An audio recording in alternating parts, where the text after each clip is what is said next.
e depois eu passo a bola para os debatedores. Então vamos iniciar com muita satisfação a nossa sexta live do grupo Esquerda Varginha. Hoje com as seguintes debatedoras, todas mulheres: a Marilane Rabelo, mãe, terapeuta, feminista e produtora cultural e pré-candidata a vereadora em Varginha. A Gislene Alexandre, técnica em enfermagem, estudante de economia, membro fundador do coletivo Negro Mestre Ambrósio e aspirante a escritora nas horas vagas que não existem. E a Ana Martins, fora da caixa, ainda bem, né, Ana? Cantora, pintora, proativa, voluntária das causas quase perdidas, estudante da vida, e eu, Renato Klepp, sociólogo, hoje fazendo o papel de moderação aqui. As nossas perguntas introdutórias, não necessariamente nós temos que ficar presos a elas, são as seguintes. Já tem a galera aqui se mandando recado, a Flávia Lopes, dizendo que cheguei. Uau, só mulherão, a Mônica Cardoso. O Silas Paixão, olá, boa noite. Boa noite, mulheres. O Renato. Boa noite, mulheres e Renato. Everton Fonseca, os primeiros que mandaram mensagem para a gente aqui. Que mundo é este? Segundo a perspectiva feminina, que mundo é este agora com a pandemia? O que pensam? Como agem a estudante, a artista, a mãe, a trabalhadora, a intelectual, a militante, a mulher, enfim, todas as facetas da sensibilidade feminina? Aliás, o termo sensibilidade feminina está correto ou vem carregado de uma versão masculina da feminilidade? Como elas estão lidando com tudo isso? Quais são suas preocupações e quanto de esperança elas podem compartilhar? Vamos conversar com elas? Começando então com a Marilane, nossa companheira, amiga, membro aqui do nosso grupo Esquerda Varginha. Palavra com você, Marilane. Boa noite, Renato. Boa noite, Gi. Boa noite, Ana. Boa noite a todo mundo que está assistindo a gente. Então, a gente combinou um pouquinho dessa fala introdutória de contar um pouco da nossa história como mulheres, como que a nossa história nos levou até aqui a serem convidadas para essa live, para falar sobre o que pensam do mundo as mulheres, né? Como as mulheres veem no mundo, é uma pergunta muito ousada para 3 apenas representantes responderem.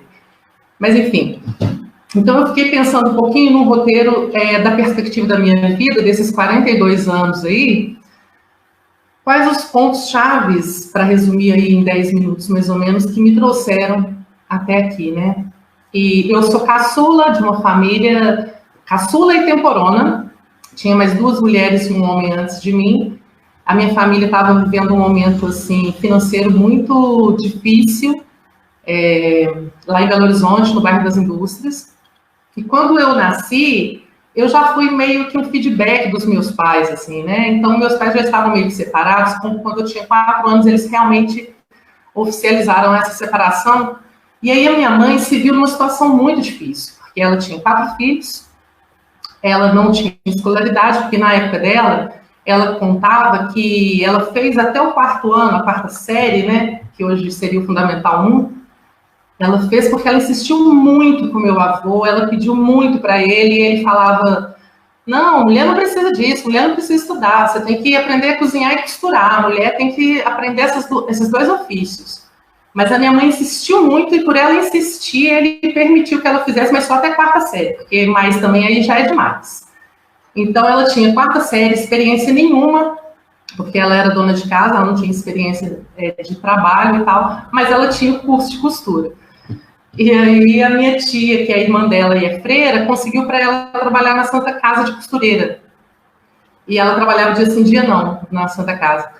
Mas assim, gente, minha mãe odiava costurar. Odiava. Para ela era um suplício a costura. E costura de hospital, você costura lençol, você costura jaleco, é uma costura assim, muito criativa, né?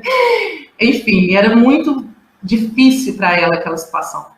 E aí, quando eu tinha mais ou menos uns 6 anos de idade, não tinha a menor ideia do que estava acontecendo, mas hoje, em retrospectiva, eu sei. minha mãe resolveu mudar de vida, assim. Ela alugou um apartamento numa Coab, né, nesses conjuntos habitacionais, onde hoje lá em Belo Horizonte é o Buritis. Buritis cercou, mas era o conjunto Estrela d'Alva. Era só os predinhos laranjas no meio daquela morraiada, assim.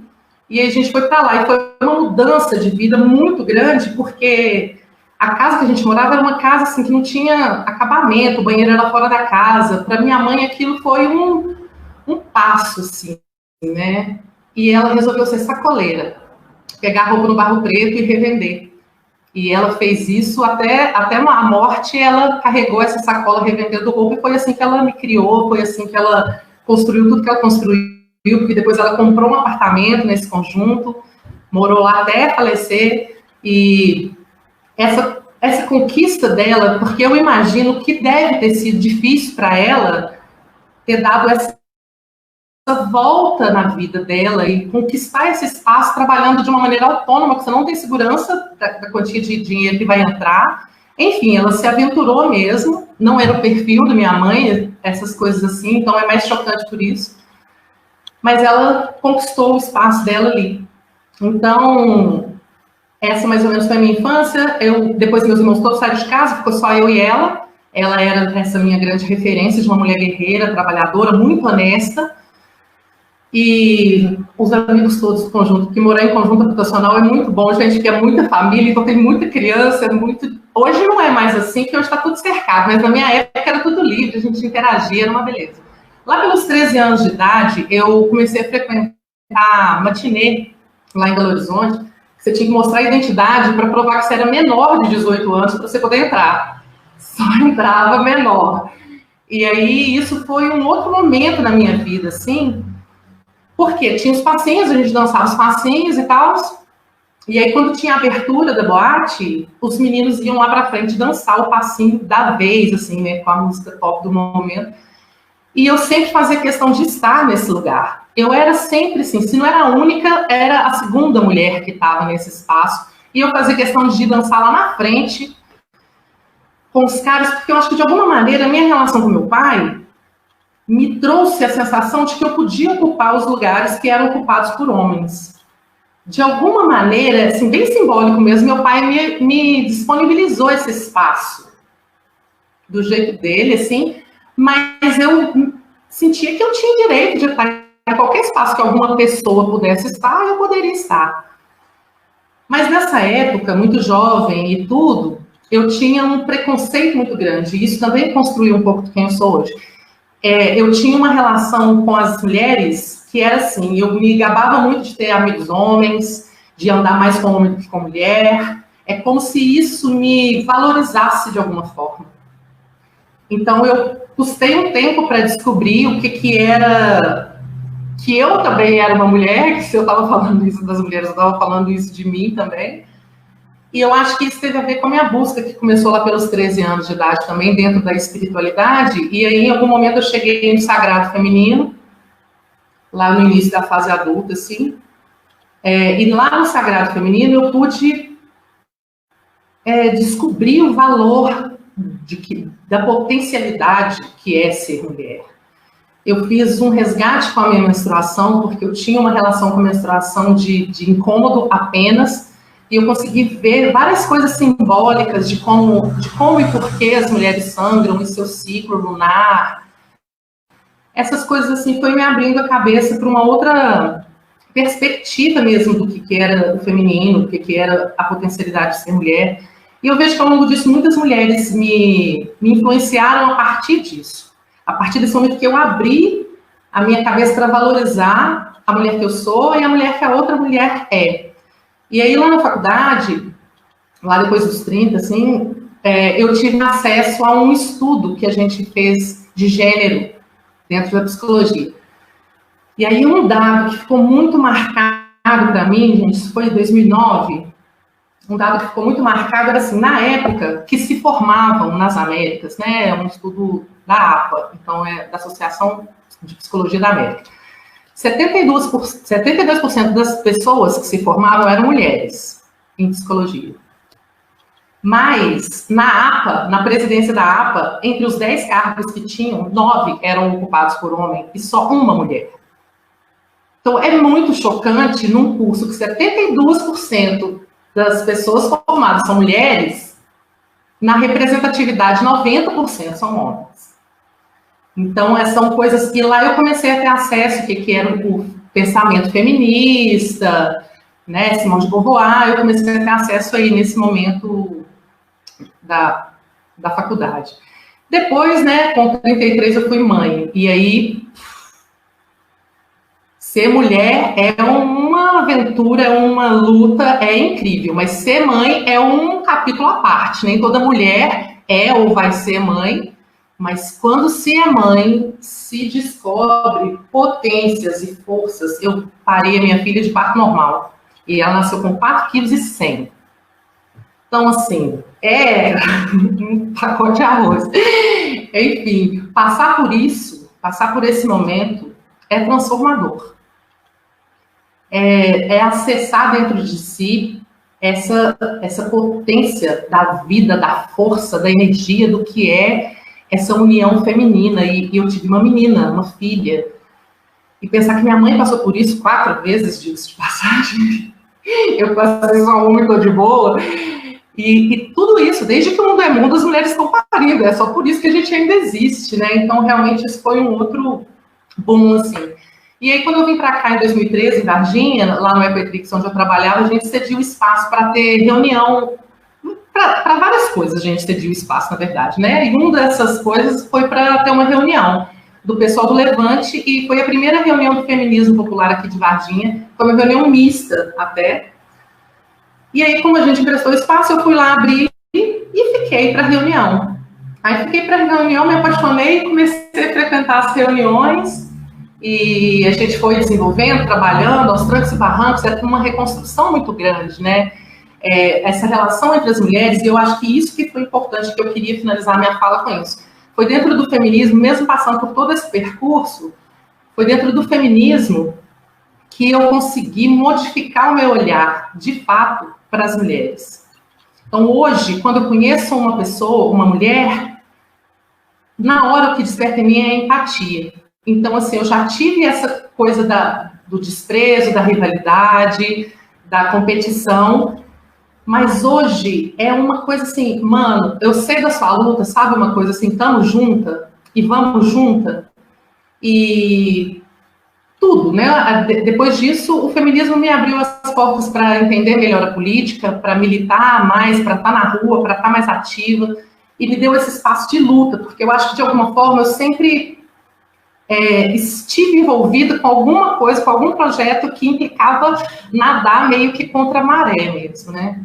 E dentro do feminismo, a gente está aí, por exemplo, quando a gente fez a manifestação para o goleiro Bruno, contra a contratação do goleiro Bruno aqui pelo Boa, a maioria das pessoas estava, na verdade, contra o nosso posicionamento, né? Então, é isso, é uma luta de remar contra a maré, de estar firme, de estar junta e conseguir fazer, assim, com essa união, uma construção, né? Uma transformação mesmo social. Porque quando a gente cuida das mulheres, quando a gente cuida das mães, a gente cuida da sociedade toda, né? Então, é isso que eu penso, é isso que eu acredito, e essa é um resuminho do meu percurso para ter chegado até aqui. Obrigado, Marilane. Antes de passar a palavra para Gislene, tem aqui um boa noite da Tânia Megda. Gislene, a palavra está com você.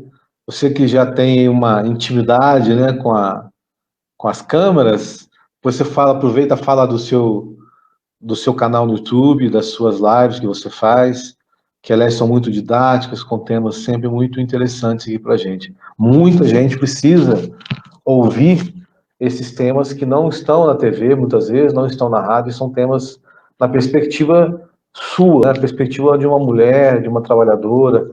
Eu assisto sempre os seus canais, as suas falas, e acho sempre muito esclarecedoras. Boa noite, meninas, boa noite, Renato, boa noite, pessoal.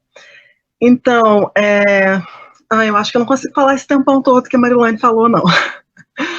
Mas, primeiro, assim, me apresentar, eu acho tão difícil falar de mim que às vezes eu penso, nossa, eu faço tanta coisa, eu fiz tanta coisa, mas de repente eu não lembro minha trajetória. E aí eu começo a falar, depois eu penso, eu podia ter falado disso. Mas, assim, tem umas coisas que me marcaram muito para me transformar em quem eu sou hoje. E uma das coisas que me chama atenção, às vezes eu vejo no Facebook umas mulheres postando uma foto linda, e aí ela vai e escreve a legenda assim, me orgulho muito da mulher que batalhei para ser. Eu não batalhei para ser essa, mas aconteceu.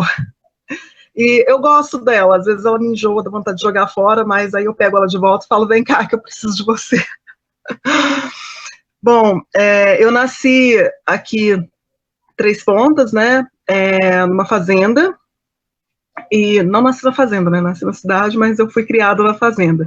Mas meu pai não era fazendeiro, era trabalhador lá na roça e tal. E a vida sempre foi de muita privação. Mas uma coisa que eu gosto de contar é que quando criança eu não sabia que eu passava privação. Eu achava que eu era muito rica, que eu era dona de tudo aquilo. Tinha um casarão colonial lá e a gente brincava no casarão, e embaixo do casarão tinha uma senzala e tinha tudo quanto é ferramenta de tortura lá, e a gente brincava com aquilo, arrastava, brincava de assombrar as pessoas que passavam, e eles tinham medo, porque o casarão era considerado assombrado, e a gente assombrava mesmo, a gente mexia nas correntes, e a gente gostava de assombrar, a gente brincava com aquilo, e era uma alegria só. Eu via a água, que lá é perto, tem represa de Furnas, que é perto do Pontalete. E a gente ia pescar lá, a gente ia nadar, eu não sei nadar, eu me afoguei algumas vezes lá perto. E a gente nadava, a gente andava a cavalo dos outros, que era do patrão ou do amigo do patrão. E a minha dimensão de mundo era que aquilo tudo era meu. Eu podia ir onde eu quisesse. Quando eu tinha 10 anos de idade, nós mudamos para a cidade. E meus pais muito felizes, porque era uma casa nossa, uma propriedade nossa. Só que aí eu vi os muros, sabe? O limite ali da minha casinha, o limite dos bairros, onde era um bairro melhor, onde era um bairro de classe média, onde era um bairro pobre. E o meu era um bairro pobre, mas não era não era o extremamente pobre. Era um bairro pobre, mas onde as pessoas tinham um salarinho para viver e a casa própria. E aí eu comecei a ver aqueles muros e tal, e pensar, poxa, por que eu vim morar aqui? Eu queria morar onde era meu, onde não era meu. Essa visão de propriedade, sabe?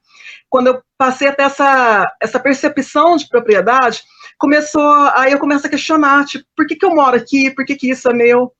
E eu lembro que aí a gente tinha uma vida mais difícil, porque aí a gente já tinha como pagar energia elétrica, pagar gás, pagar água, coisa que na roça a gente não pagava. Então a vida ficou mais privada ainda, porque aqui a gente precisava de algumas coisas que a gente não tinha. E eu lembro que a gente morava na casa do fundo, que é onde eu moro agora, só que ela está reformada diferente, e tinha uma casa na frente pequenininha, que a minha avó morreu, deixou pra gente estava aumentando. E eu brincava nessa construção o dia todo. Aí eu lembrei da Marilane falando dos passinhos, eu ficava ouvindo meu vizinho, porque a gente não tinha rádio, não tinha som, não tinha nada. Mas eu ficava ouvindo meus vizinhos na época do Furacão 2000, do Rap Brasil 1, 2 e 3. Aí eu comecei a ter, sabe, dimensão de problema social, ouvindo o rap do Silva, o rap da Felicidade, e eu dançava com os meninos também. E, assim, para mim aquilo era muito gostoso, mas eu comecei a prestar atenção nas letras e ficar muito revoltada. Eu era nerd. A menina mais, assim, nerdzinha da escola. Só que eu não parecia nerd. Primeiro, eu não tinha roupa de nerd, eu usava uniforme doado, eu não tinha nada, então eu não parecia nerd. Eu parecia a menininha que não estava nem dando moral para aula. Aí, eu cansei tanto de sofrer bullying e racismo na escola que eu resolvi bater nos outros e não ser mais nerd. Então, agora eu vou dar porrada, porque aí todo mundo tem medo de mim, ninguém mexe comigo. No quinto e sexto ano, simplesmente eu começo a descer a porrada no pessoal, por causa de qualquer coisa, mas é só para me sentir respeitada. Pensei, eu vou ser forte, batendo no povo, vestir a roupa de menino, sabe, aquela coisa de, eram uns coletes que o pessoal do rap usava, umas calças largonas, e eu botava aquilo, e queria mostrar que eu era um menino, sabe, e forte, batia no geral, defendia as minhas amigas, mas brigava. Começa a sentar lá no fundão, e perder aula, tal. E só que na minha casa, a gente sabia o que a gente sofria, a gente sabia onde a barriga aperta. Eu saí da escola, então, na 8ª série, com 14 anos, parei de estudar e fui ser empregada doméstica. Só que eu não sabia fazer nada. Minha mãe nunca me ensinou, ao contrário das outras meninas da minha idade, do meu local, não sabia nada, varrer uma casa. Então, eu sofri muito na mão de patroa também, me humilhando, várias coisas assim. Mas eu sabia que aquilo não ia durar muito, porque eu queria muito estudar. Falei, vou estudar, mas não tinha faculdade aqui. Então, vou estudar para quê? Para formar para nada? Aí veio uma faculdade para cá, particular, a Unis, que é a FATEPS hoje do Grupo Unis. Aí pensei, agora eu posso voltar para a escola, termino o ensino médio, porque eu vou fazer faculdade, lá tem direito, eu vou estudar. Chego lá na faculdade, pergunto quanto custa o curso. Aí o valor que me falaram era 3 vezes o que eu ganhava. Aí eu falei, não é para mim, vou ficar aqui mesmo doméstica. E minha patroa ela era cabeleireira, aprendi a fazer cabelo, unha e tal, dá para viver. Com isso o tempo foi passando e eu não fiz ensino médio. Aí casei, muito nova, tive filho e tal, me separei, e o sonho de estudar, para mim, sempre foi muito grande. A minha mãe mesmo morava na roça, ela foi a mesma coisa do pai da Marilane, do avô da Marilane, mulher não precisa estudar para quê? E minha mãe era assim, ela queria ser enfermeira, na época que as meninas que iam ser enfermeira estudavam com as freiras, treinavam lá com as freiras para ser enfermeira, auxiliar de enfermagem, né? E ela não conseguiu.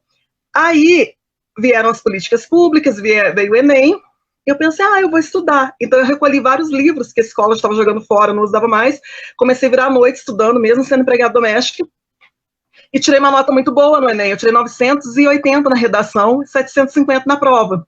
Entrei no curso técnico em enfermagem. Aí minha mãe ficou toda, nossa, minha filha é enfermeira, botar roupa branca e tal. Não era um sonho meu, mas era assim, o primeiro passo para o que eu queria fazer. E nessa época eu já tinha trabalhado de doméstica, eu já tinha trabalhado apanhando café, aí nessa mesma época eu passo num concurso da Prefeitura de Varginha, mas eu falei, nunca mais eu vou limpar nada, então eu ao invés de fazer, eu pensei, eu preciso de um emprego agora, se eu fizer alguma coisa para, sei lá, escritório, talvez eu fique muito lá atrás, então eu fiz um concurso para trabalhar na obra pública, eu fui peão de obra no asfalto, foi quando eu conheci a Marilane. Eu trabalhava tapando o buraco no asfalto. E aquilo parece que eu era um evento para a cidade, sabe? A televisão filmando, um monte de gente querendo saber quem eu era. Aí nessa época, eu começo a despertar mais, sabe? Ali no meio dos trabalhadores, começo a sentir, por que eles me tratam diferente, né? Na época eu andava, gostava de andar arrumadinha, e aquele corpinho mais padrão, porque a academia de levantar a massa, né, de asfalto é pesada. Então as pessoas chamavam muita atenção por ser uma mulher com corpo padrão ali no meio, mas muita gente olhava e pensava, deve ser presidiária para estar trabalhando nesse lugar. E aquilo foi me despertando mais e mais, e eu falei, não, mas agora eu vou estudar mais, que eu não quero só técnica em enfermagem. Aí eu fui para a Unifal, para começar a estudar economia. Aí abriu a minha mente, assim, expandiu. Mas até hoje eu não consegui formar, já era um curso de 3 anos, que eu teria que ter formado há 3 anos, já faz 5, porque morar em outra cidade, pagar van, ou pagar aluguel na cidade, ou curso de manhã e eu consigo emprego de manhã, aí eu tenho que sair da faculdade. Aí quando eu entro na faculdade à noite, aí eu consigo outro emprego que é à noite. Então, né, nesse vai e vem, eu desisti e resolvi mudar para uma faculdade à distância, porque é o que dá e não adianta forçar agora. E antes eu sofria, porque eu pensava, eu tenho que fazer tudo que todo mundo faz, eu tenho que formar no tempo certo, eu consigo. E essa cobrança, sabe, essa meritocracia que a gente mesmo se impõe, às vezes dói, machuca, você se força mais do que você pode. Então, eu estava deixando meus filhos de lado, deixando a minha vida de lado, deixando de trabalhar, por causa de um sonho que eu quero, um diploma, fazer mestrado depois e outras coisas, mas que não tinha que ser naquele lugar, naquele momento. Então eu resolvi migrar para uma faculdade à distância, porque eu acho que o que eu precisava aprender ali, que era o pensamento crítico, que era, sabe, essa noção de política, essa noção de mundo, eu consegui pegar isso, e para mim foi muito bom. Tanto que hoje, igual você falou do meu canal no YouTube, é porque é um canal que eu gostaria de ter tido quando eu não tinha percepção de mundo que eu tenho hoje, que é chegar com uma pessoa que pega, por exemplo, Michel Foucault, lê primeiro e traduz para a minha linguagem. Então eu tento fazer isso com vários assuntos, vários discursos, e coloco isso no canal, tá, gente? O canal é Giza Didática, inclusive hoje está lá, acabou de subir, tá? Um vídeo, assim, terrível da minha existência, que foi um estupro que eu passei. E eu coloquei isso lá, tentando mostrar para as pessoas como é que você trata uma vítima de estupro quando ela te pede ajuda. E eu espero que possa ajudar várias pessoas. É isso. Bacana, Gislaine. Obrigado pelo depoimento. Bom, agora, antes de passar a palavra para a Ana, lembrando que o pessoal tem que colocar o nome junto aos comentários para que eu possa identificar, porque a plataforma não me permite identificar se vocês não colocarem o nome. E passar a palavra para a Ana, aqui também é essa menina especial, né? Que ela é poeta, ela canta muito bem, por sinal, toca violão. E aí ontem eu fui perguntar para ela o que ela achava de fazer uma live de tarô. Ela falou que queria tarô também. Eu falei, gente, o que essa mulher não faz? Ela faz tudo, né? Mas, aliás, é uma questão que eu quero um dia também aqui, queria propor para um debate, como que essa nova geração que está vindo, criada com muita informação e com muito carinho, como é que o potencial delas tem se desenvolvido muito, né? A nossa geração, por exemplo, a gente para falar oi, pelo menos a minha, né, que tem 55 anos, a minha geração, para chegar para alguém e falar oi, tudo bem? Nossa, a gente demorava assim meses ensaiando para conseguir falar. A gente era muito tímido, né? Como eu digo, que a gente era muito jeca tatu mesmo. A gente não conseguia ter nenhuma. Eu tipo, assim, tive problemas seríssimos para me relacionar. Porque a gente era criado mesmo, né, numa caverninha ali, né? A gente não tinha acesso.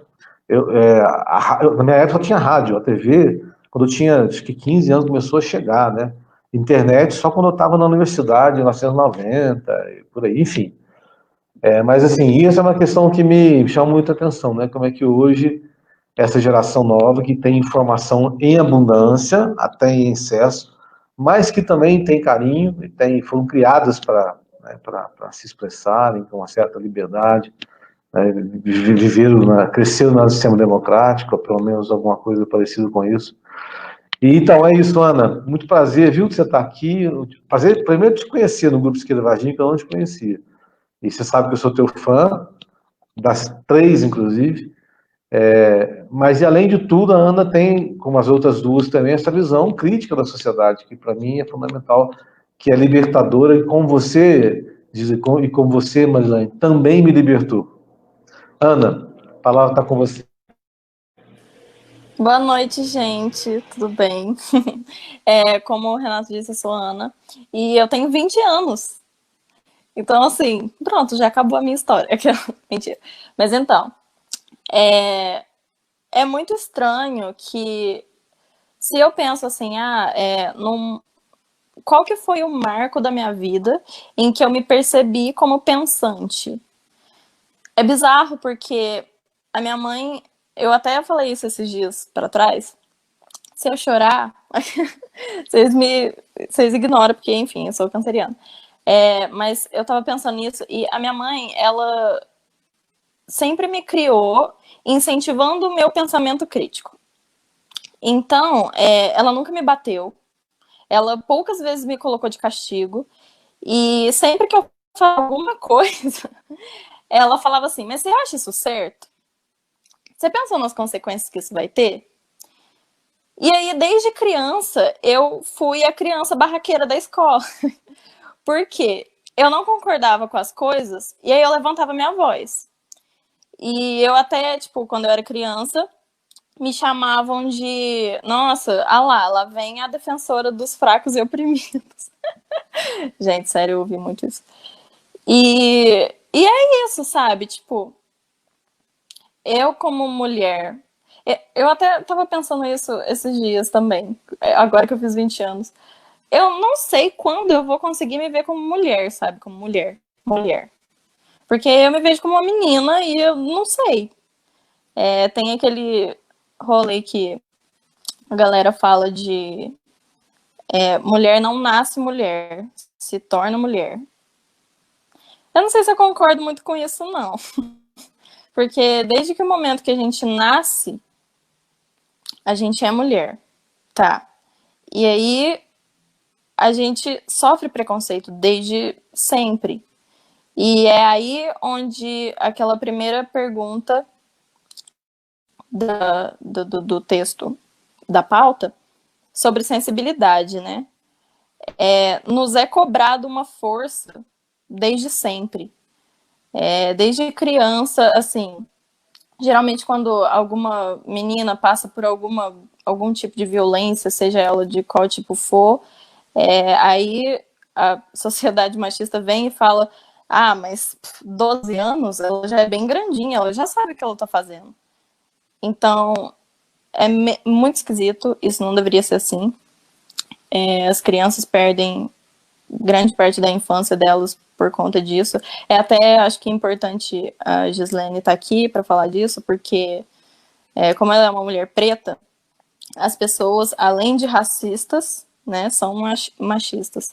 Então, eu estava até ouvindo um podcast essa semana sobre isso, em que as mulheres falaram lá, né, que se é cobrada uma força por ser mulher, e se é cobrada uma força incrivelmente maior pela pessoa ser preta. Então, assim, gente, não. Eu venho de uma família de 12 mulheres. Eu fui criada com 4 homens ao redor de mim, só, e 12 mulheres. E na minha casa mesmo, somos 3 mulheres. Sempre fomos 3 mulheres. Eu, minha mãe e minha avó. E, assim, a gente sempre foi muito suficiente, sabe? Eu nunca nem pensei em, sei lá, sentir falta de uma paternidade, que nem todo mundo fala, nossa, como que é crescer sem um pai? Eu não sei, porque para mim foi muito normal desde sempre, sabe? E aí vem também aquelas perguntas, tipo, mas no dia dos pais, você não ficava triste porque todo mundo tinha pai? Gente, não!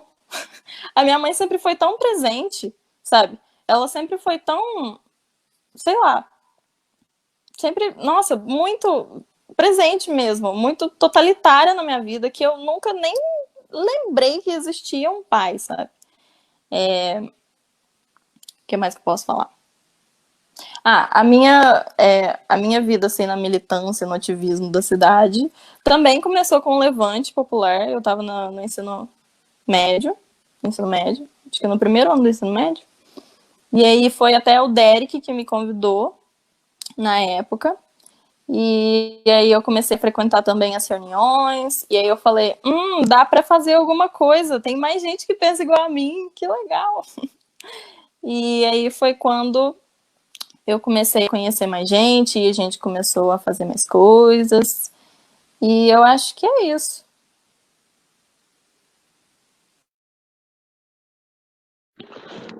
É isso, Ana. Depois a gente vai. Essa foi só uma esquentada no motor. Depois nós vamos desenvolver, passar segunda, terceira e quarta, quinta, né? Vamos embora. E aí, olha, agora eu vou ler alguns comentários e depois tem perguntas também, eu vou direcionar para vocês, tá bom? Algumas eu já coloquei aqui na tela, mas eu vou repetir novamente, tá? Manifestação do pessoal aqui. Tem a Giza Alexandre, que orgulho te ver aqui nessa live. É do Caselato, Juliano Caselato, salvo engano. Ele não colocou o nome aqui, mas eu acho que é ele mesmo.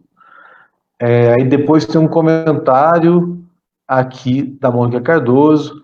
Mulheres como vocês, Marilane Rabelo, Ana Martins e Giza Alexandre, são maioria na base da organização de movimentos sociais, mas ainda são minoria nos cargos políticos e também na participação de partidos políticos. Os estereótipos de gênero reforçam os papéis diferenciados, destinando aos homens as atividades do espaço público e às mulheres as do espaço privado. Marilane Rabelo, como pré-candidata a vereadora, você representa a força, a luta e a coragem de todos nós, mulheres. A Marta Metidier dizendo o seguinte: muito bom ouvir mulheres falando de vida. A Analice Braga dizendo: bacana demais ouvir a história dessas mulheres super fortes e empoderadas. Aí tem também Ana Tereza Giza: que delícia ouvir essa sua fala. Comecei a fazer serviço social e ainda não terminei. Trabalho, filhos e casa. Mas acredito também que temos nosso tempo. Também não colocou o nome por aqui, eu não consigo ver quem é. Aí tem um comentário também, dizendo: Mia Couto diz que nascemos com algumas condenações quando nascemos mulheres. Aliás, acho que é um comentário que eu colocaria até como pergunta para vocês, tá? Se vocês quiserem refletir sobre esse comentário da Mia Couto, do Mia Couto, na verdade, né? Que diz que já nascemos, que mulheres já nascem, né, com algumas condenações quando nascemos mulheres. Aguardem aí que eu vou ler mais alguns comentários aqui, depois vocês voltam nessa pergunta, tá? Que eu vou deixar aqui, ó, para vocês verem aí. E a gente que nasceu mulher sabe muito bem disso. Esse comentário também está sem um nome, mas eu acho que é da Sabrina Bier. Tá? Eu tinha visto antes, é da Sabrina Bier. E a gente que nasceu mulher sabe muito bem disso. Adorei a história de vida das meninas, comentário também. De começo já gostei das apresentações das meninas. Experiências. Esse é o comentário do Everton Fonseca. Um outro comentário também. Saber como você acha que pode contribuir para diminuir essas diferenças. É a Mônica completando lá a pergunta dela. Saber como você acha que pode contribuir para diminuir essas diferenças. Mônica Cardoso. E depois tem uma pergunta da Analice Braga, que eu vou fazer na próxima, mas eu vou abrir para vocês comentarem aquele comentário, aquela frase do Mia Couto, que diz que nascemos com algumas condenações quando nascemos mulheres. Quem quer começar?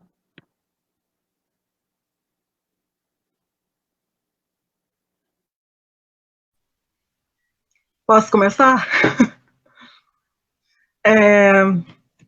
Eu queria falar sobre isso porque até numa das partes da fala da Ana, ela fala sobre a questão da mulher preta e tal, e eu queria falar disso e junto já com esse gancho sobre as condenações que temos quando nascemos mulheres. Por um tempo, quando eu comecei na militância da esquerda, quando eu comecei a ter um pensamento crítico, eu comecei a procurar onde no feminismo eu me encaixaria. E hoje nós temos até o livro mais vendido no Brasil, que é da Djamila Ribeiro, que é o Manual Antirracista, e ela fala do feminismo negro. Então, comecei a estudar um tempo o feminismo negro.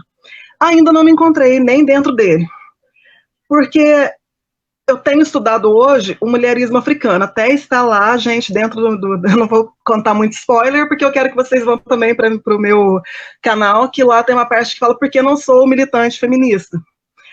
É porque eu comecei a conhecer que como mulher negra, a gente ainda está, se for olhar dentro da sociedade, a gente ainda está muito longe de militar pelos direitos próximos aos dos homens, pela equiparação de salário com os homens. A gente ainda luta para chegar na onde está a mulher branca.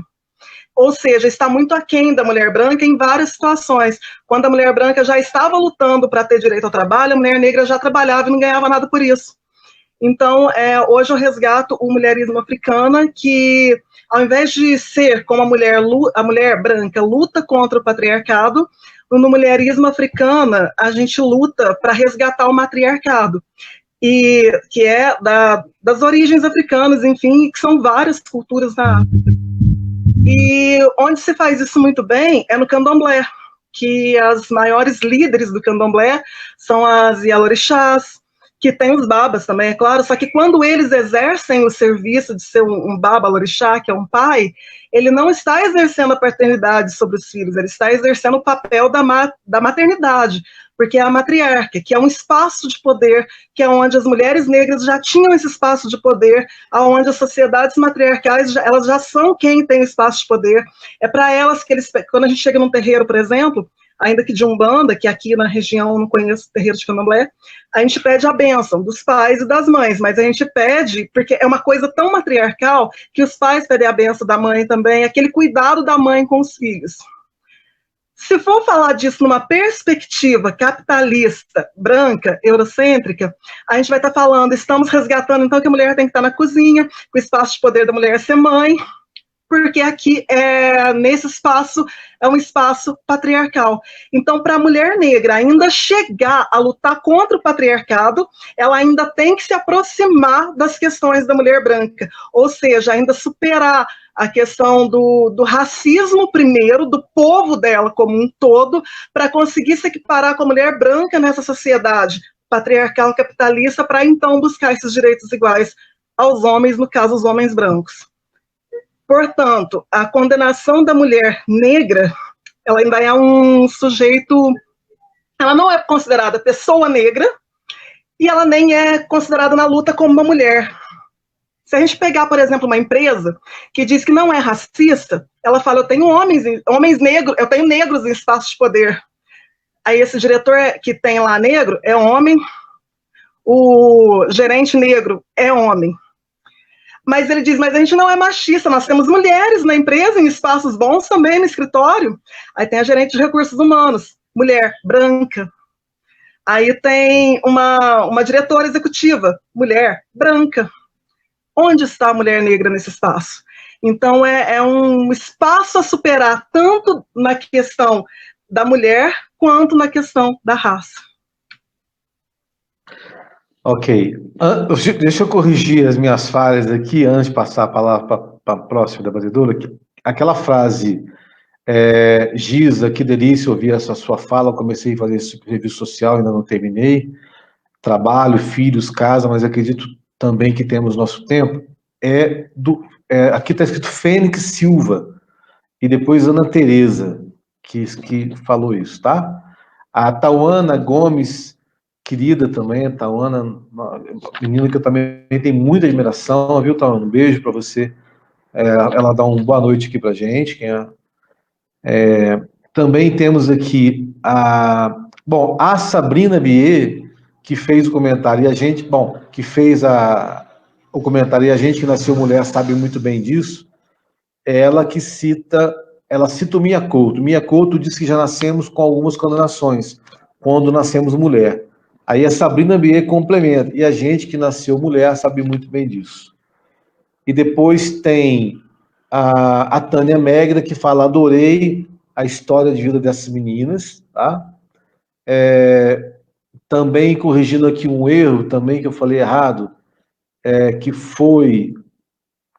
falei Juliano Caselato, não, é o Diego Caselato Souza, que disse, Giza Alexandre, que orgulho te ver aqui nessa live, tá? Acho que todos os erros aqui foram corrigidos. E eu passo agora a palavra para a Marilane, depois a Ana, Marilane. Pode ser. Então, essa frase é forte, né? De uma condenação. E eu acho que, como a Giza apresentou, um ponto de vista da mulher negra, eu acho que existem vários, né? São várias mulheres em vários contextos, e essas condenações, elas variam bastante, né? Não é assim, nasceu com a genitália feminina, tem uma condenação, que vai variar de acordo com o tanto de contexto que está ao seu redor, né? E aí, por exemplo, eu fiquei pensando nisso. O que foi o momento de estudo da minha mãe, o que foi o crescimento, a adolescência da minha mãe e as limitações dela. O que foram as minhas, né? Eu estou com 42 anos, eu fui ouvir falar de feminismo com 30.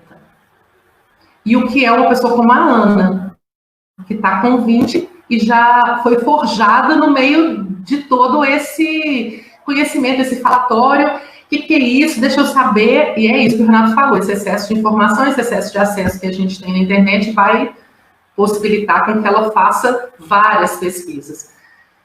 E aí, em relação a isso, eu acho que tudo está muito sendo construído. Eu vejo isso numa perspectiva de que está tudo muito em construção. Embora a gente possa andar muito mais lento do que a gente gostaria, mas a gente precisa reconhecer que a gente tem andado. Né? O que é a minha filha, que nasceu dentro desse contexto, o que é a Ana, da geração da Ana para frente, quem serão essas mulheres e que lugar na sociedade elas vão ocupar? Eu acho que isso é muito importante, casando aí junto com a pergunta da Mônica. Eu fiquei pensando, né? Eu nunca tinha pensado nesse mundo política para minha vida de atuar mesmo. Assim. E por que eu nunca pensei? Porque eu nunca tive uma referência, nunca tive nenhuma mulher próxima a mim que me mostrasse que aquele era um caminho possível. Eu, de fato, Isso, assim, se eu for contar ali até os meus 20 anos, não, nem nunca passava pela minha cabeça. Porque é isso, você entra aqui, por exemplo, na Câmara de Vereadores daqui de Varginha, você olha as fotos lá dos presidentes da Câmara que tem, não tem uma mulher. Agora tem uma, mais recentemente, uma mulher branca, mas é mais recente. E eu acho que até para não ficar só homem lá, eles colocaram para a mulher, vão quebrar um pouquinho essa igualdade que está aqui. Então, eu acho que é isso. A representatividade, quando a gente diz de minoria, muitas vezes isso esbarra nos fatos. Fala, não, a mulher é a maioria, os negros são a maioria. Mas a gente é minoria na representatividade. Acho que isso é que é importante ficar claro. Quando a gente vê as pessoas que estão lá nos representando enquanto legislativo ou executivo, você vai olhar e é isso, a maioria esmagadora é de homens brancos. Fato. Então, como que a gente pode mudar isso, né? Eu acho que isso também é essa transformação, que é paulatina, e como a gente tem um tempo limitado de vida, a gente quer ver o resultado rápido, porque a gente quer estar vivo para ver as mudanças acontecerem, né? E aí, então, eu lembro da Soninha da MTV, não sei se vocês, a Ana com certeza não, viu MTV na vida, mas a Soninha, ela era uma VJ, e de repente ela foi se enveredando nesse lado da política, foi a primeira mulher que eu falei assim, olha, ela está tentando transformar isso de lá de dentro. Olha, esse lugar é um lugar possível para mulheres, para ser ocupado por mulheres. E hoje a gente tem como medida para os partidos, e isso tem a ver com o barulho que a gente faz, essas pequenas conquistas, né? Dos partidos terem uma taxa de mulheres para serem candidatas. Só que a gente está limitado nesse lugar. A taxa que tem, a cota, vamos dizer assim, é para candidatas, não é para eleitas, né? Diferente do que é, por exemplo, na polícia, né? A polícia de Minas Gerais, pelo menos em 2009, era assim, tem uma quantidade de mulheres para passar no concurso, né? Não para se inscrever no concurso, que é um jeito de garantir esse lugar, porque vai fazer com que os partidos tenham que correr atrás de mulheres para ocupar esses lugares. Mulheres ocupando esses lugares vão pensar em mais políticas para outras mulheres e vão ser exemplo para outras mulheres. E é assim que a gente vai entendendo que aquele espaço é um espaço de representatividade. Então tem que ter lá o que tem na sociedade. Na sociedade só tem homem branco? Não é? Então, tem que ter a diversidade que existe aqui sendo representada nos poderes, né? Porque eu acredito que é assim que a gente vai conseguir ampliar os espaços da minoria. E a minha esperança, assim, é muito grande nessa geração da Ana, assim, essa juventude. Eu acredito que o mundo vai ser muito diferente baseado nisso, sabe? Então, Ana, tá aí uma responsabilidade para você, né, Anja? Antes de passar a palavra para a Ana, eu vou ler também mais frases aqui, que tem a ver com essa questão que nós estamos discutindo agora. Uma é da Vanessa Dias, que eu até já publiquei aí, ela diz o seguinte: quando a mulher negra se movimenta, aliás, quem postou foi a Vanessa Dias, mas é uma frase da Angela Davis, né? Aquela ativista americana. Quando a mulher negra se movimenta, toda a estrutura da sociedade se movimenta com ela. Depois também tem um comentário da Sabrina Bier, que foi a que fez essa questão do MIA, que ela diz o seguinte: eu sou mulher branca, cheia de privilégios, ainda assim com o saco cheio de usar uma estatística ambulante para todos os abusos. Não tenho como saber das mulheres pretas, mas posso de coração imaginar. Tá? Então, esse foi um comentário da Sabrina. E agora eu passo a palavra para a Ana, né, Ana? Então, mais recente, comentário mais recente. Eu já não concordo com o que a Sabrina disse. Eu acho que a gente tem sim que ter empatia com todo mundo, não só com gente como a gente, mas com todo mundo. E o que mais tem hoje em dia é como saber das coisas. Então, assim, eu sou branca e eu participo da militância preta daqui de Varginha. Então, assim, sabe, a gente tá impregnado na gente continuar na nossa bolha, continuar na nossa zona de conforto o tempo todo, e mesmo que a gente saia para fazer alguma coisa, para tentar mudar alguma coisa, a gente sempre vai tentar mudar alguma coisa que esteja na nossa zona de conforto. Mas, enfim, falando sobre o que a Mari disse, que eu achei importantíssimo, é também lembrar disso, que a gente é maioria quantitativa. Quem diminui a gente é o Estado.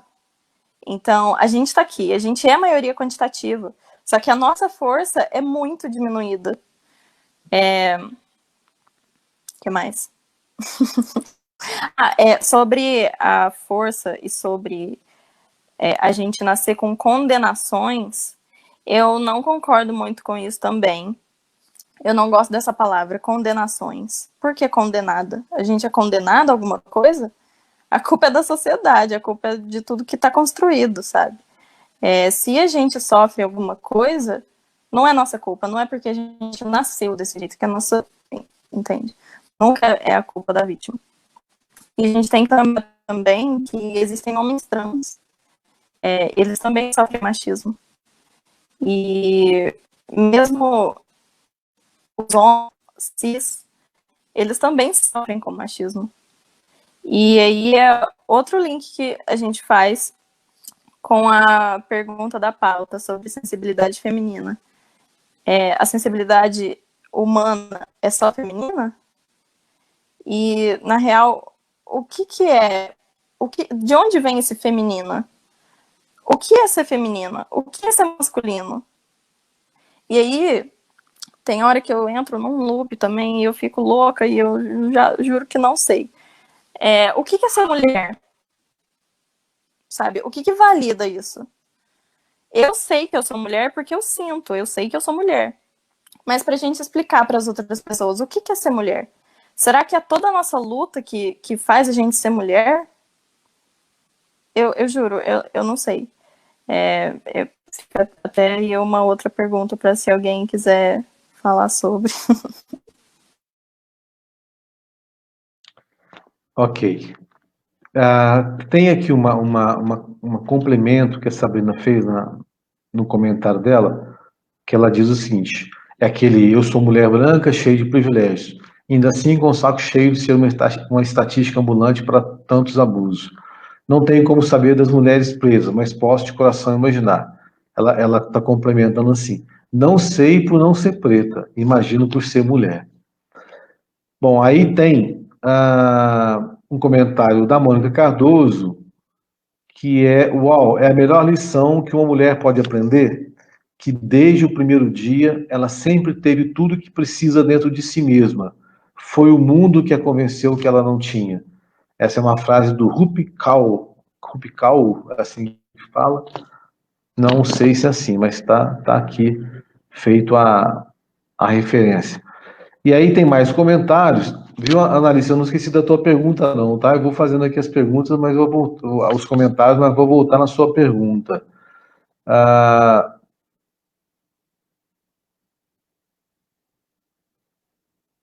Tá, aí tem a Marta Metidieri que faz o seguinte: Sabrina Bier, Marta Metidieri comentando, Sabrina Bier sabe e muito. O sentir na pele é que nunca será igual para nós brancas. Aí a Sabrina responde, isso, não dá para saber porque não é igual. A gente que é branca tem privilégio, só porque a gente é branca. Bom, então tá rolando aqui um debate também nos comentários, né? O que é muito bacana. E aí, então, agora vamos passar. A Annalise está me cobrando aqui. Faça minha pergunta, por favor. Vai ser agora, viu, Annalise? A pergunta dela é a seguinte.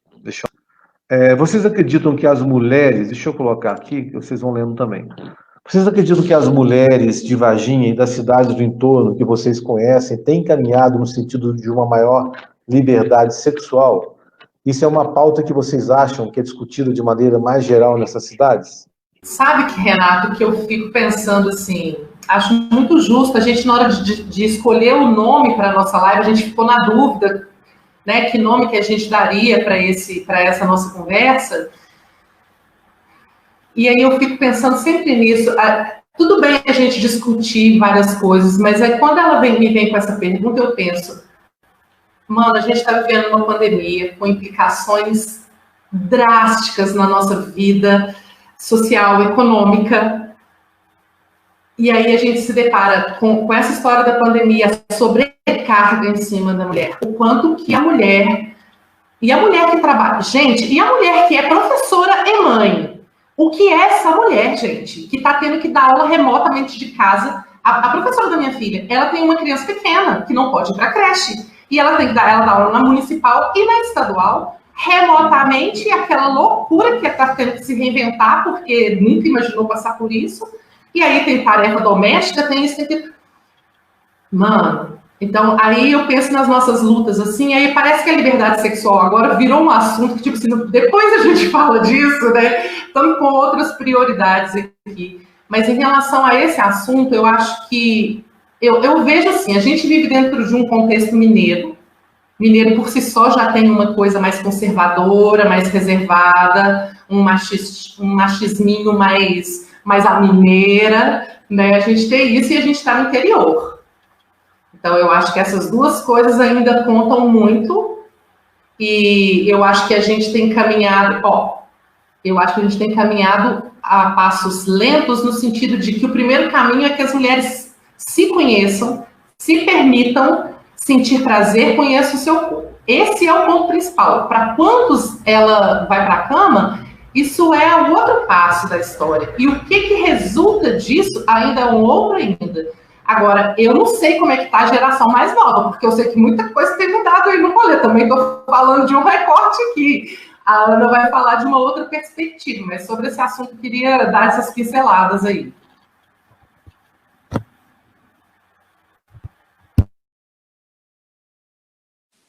Já posso falar? Pode, Ana. Então,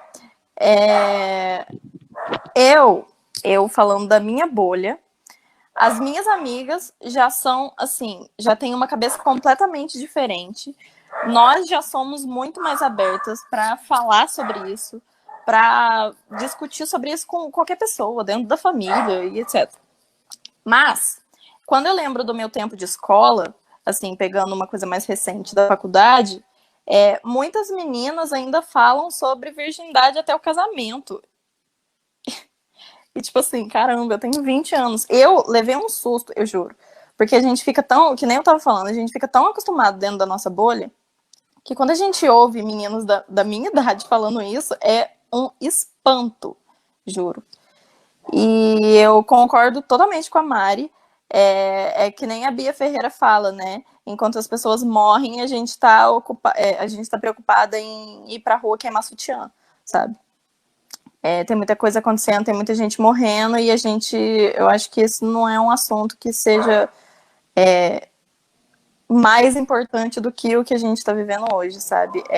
Incluindo nessa pauta sexual, o quanto de mulher que está presa em casa por conta da pandemia e está sendo estuprada pelo marido, entende?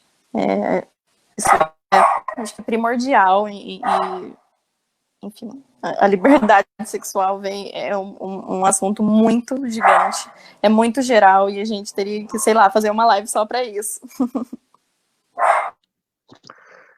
Aí tem um comentário aqui, antes de passar para a palavra para a Gisele, tem um comentário da Marta Mitidieri, que já encontrei colega professor de biologia que tinha vergonha de dar aula sobre reprodução humana. Gisa, com você a palavra. Bem, eu não vejo, tipo, muita diferença de quando eu era criança e ficava ouvindo as conversas da minha mãe com as amigas dela, parentes, enfim. Para hoje, eu moro em um contexto de 20 minutos de distância de Varginha, mas que eu vejo uma diferença gritante em questão de cultura e algumas coisas assim.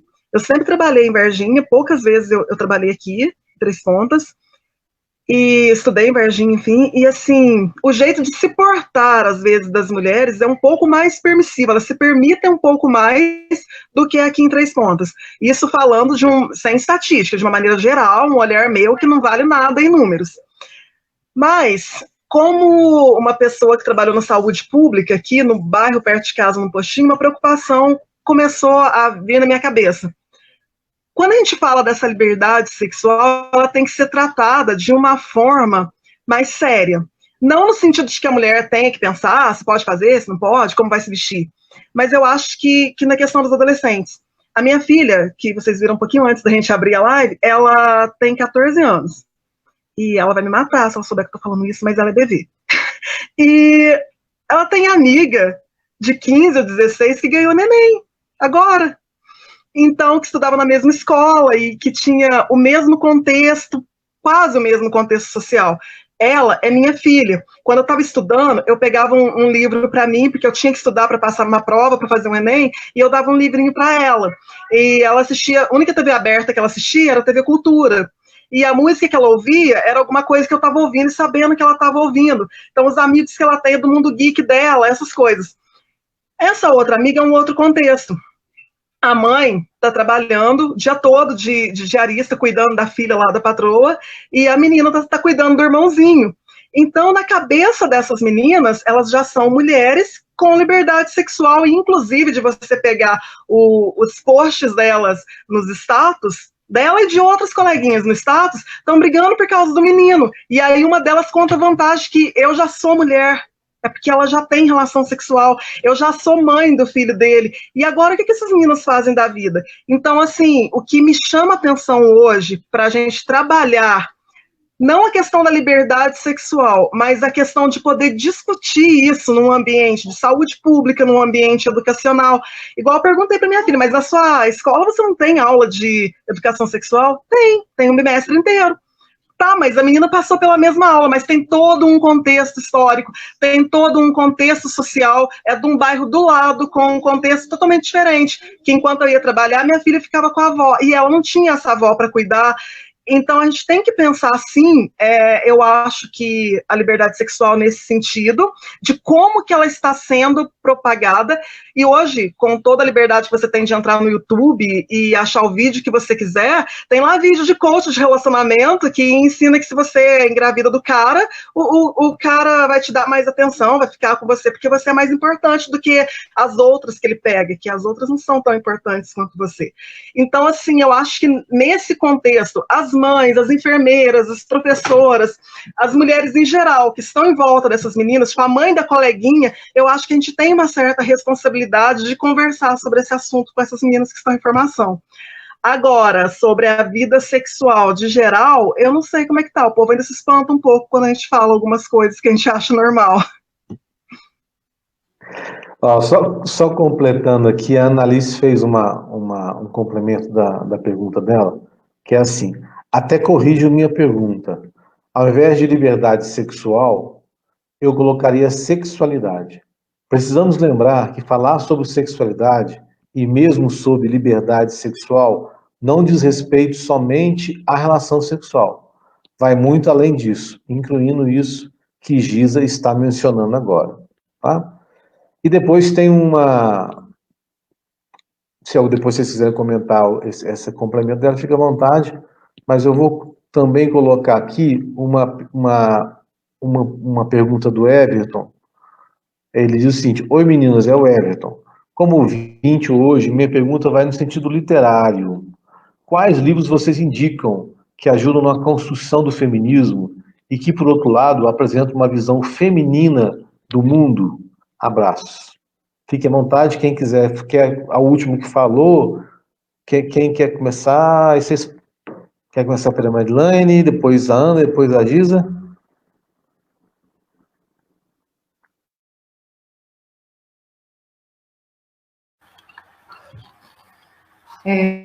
Sobre a sexualidade, lá que ela voltou nesse assunto, eu acho que o que eu acho importante de falar novamente sobre isso tem a ver com esse conhecimento do próprio corpo, né? Eu estava vendo um documentário que estava falando sobre como é difícil para as mulheres conhecerem seu corpo. Muitas mulheres não conhecem sua genitália, não sabem exatamente o que sai de onde, quantos buracos tem, né? Então eu acho que tudo... E outra coisa que eu acho que vai muito esbarrar nessa sexualidade também é uma cobrança de padrão, de beleza, E isso muitas vezes tem um impacto enorme na vida sexual das mulheres, né?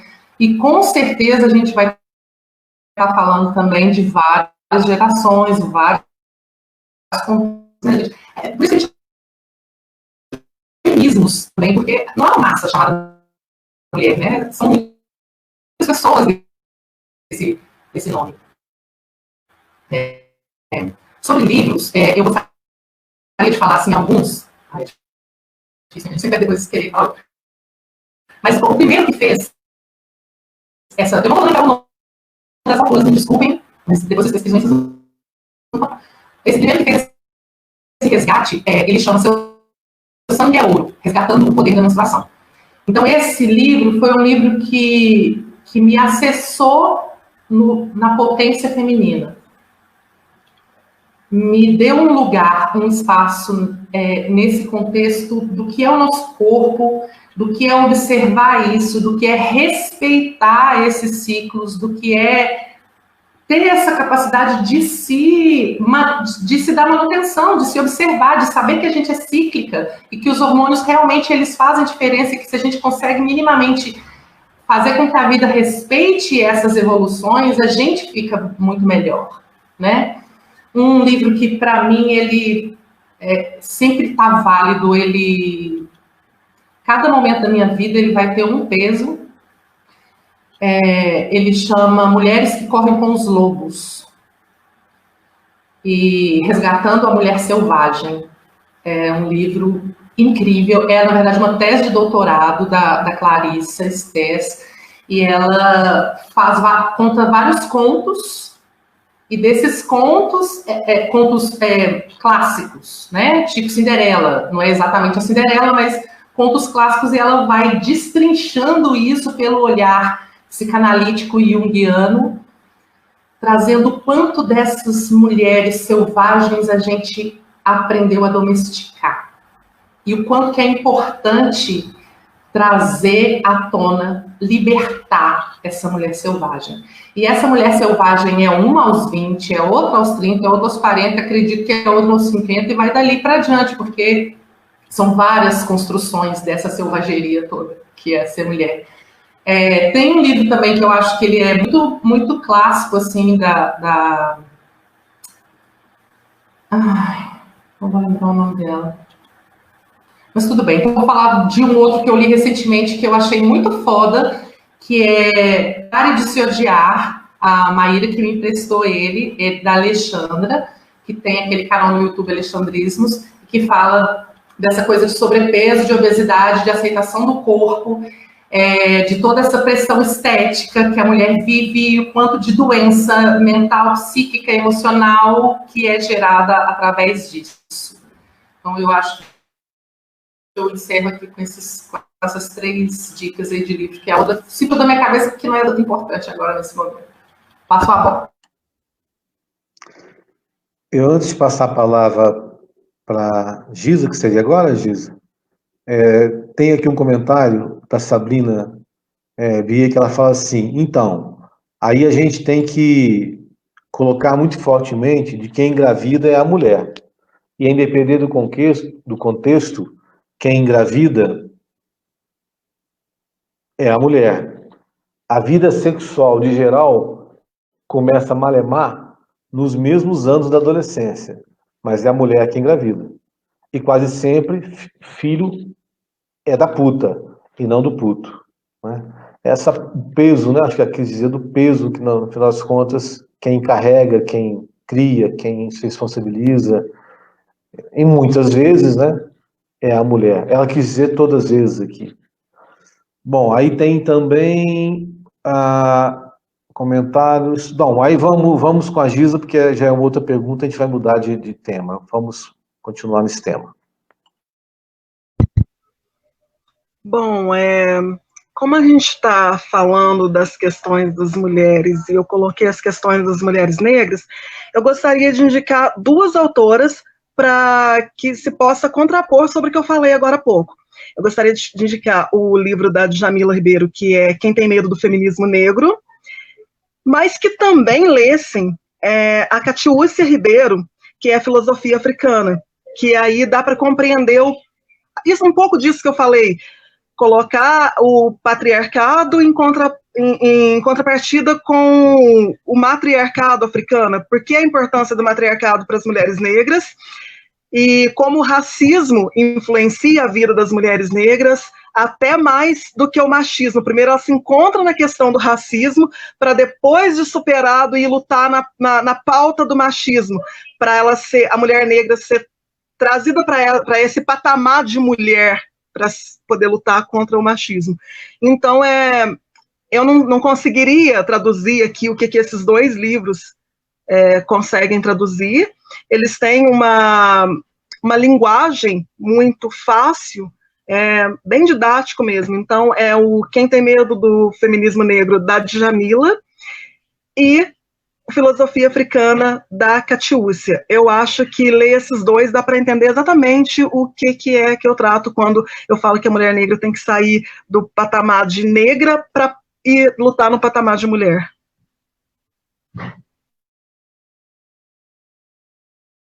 Ok.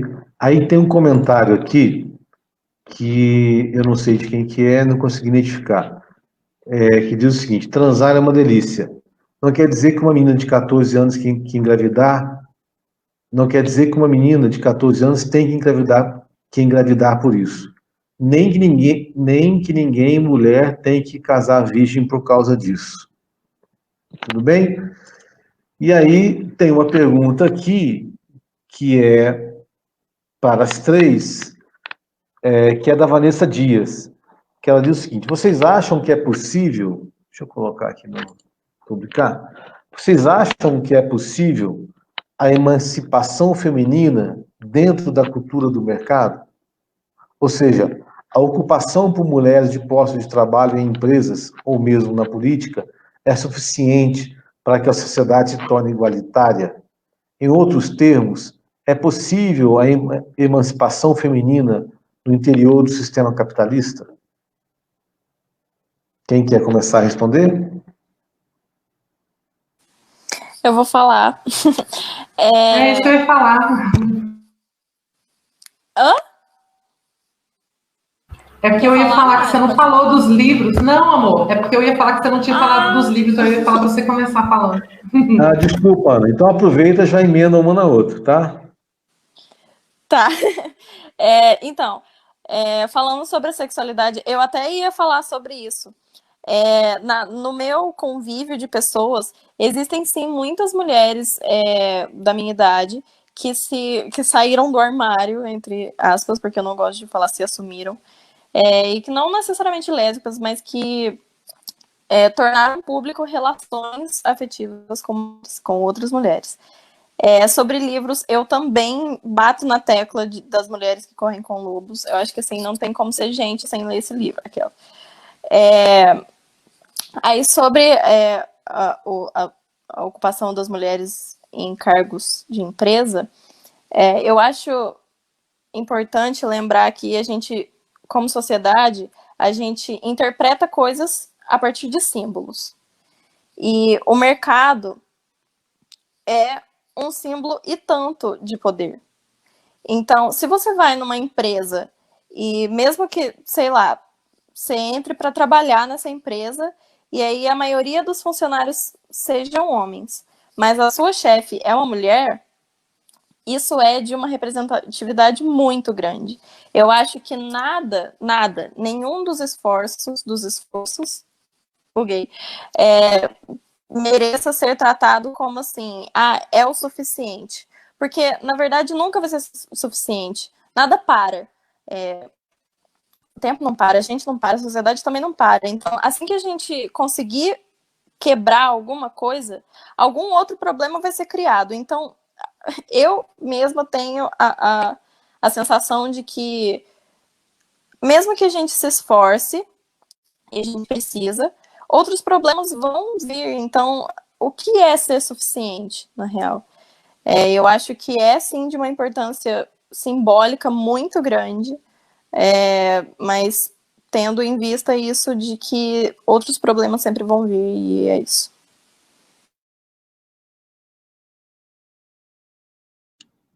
Quem quer ser a próxima? Marilene? Estava perguntando se a Giza queria falar, esqueço que o microfone está desligado. Então, eu vou falar, então a Giza fica por último. Olha, realmente, Vanessa, é um assunto que, para mim, na minha cabeça, sabe aqueles pergaminhos que você joga assim e ele vai igual um tapete, desenrolando assim, aí me faz refletir em várias coisas, e eu não sei, primeiro, não sei se é possível realmente esse sistema igualitário dentro do capitalismo, e segundo, eu não sei se vale a pena. Porque no mundo do capitalismo, onde o que vale é o lucro, o que vale é o dinheiro que se acumula, é o produto que você vende, a não ser que a mulher, talvez, aí eu vou um pouco devagar aqui, e depois vocês podem puxar as arestas aí que eu deixar. Mas eu vou dar essa devagada aqui. Nesse sistema, para vender, para que a gente venda, para que a gente fomente cada vez mais esse consumo e a máquina do capital girando, eu acredito que é preciso que a gente não se conheça, não seja feliz, não seja... gente...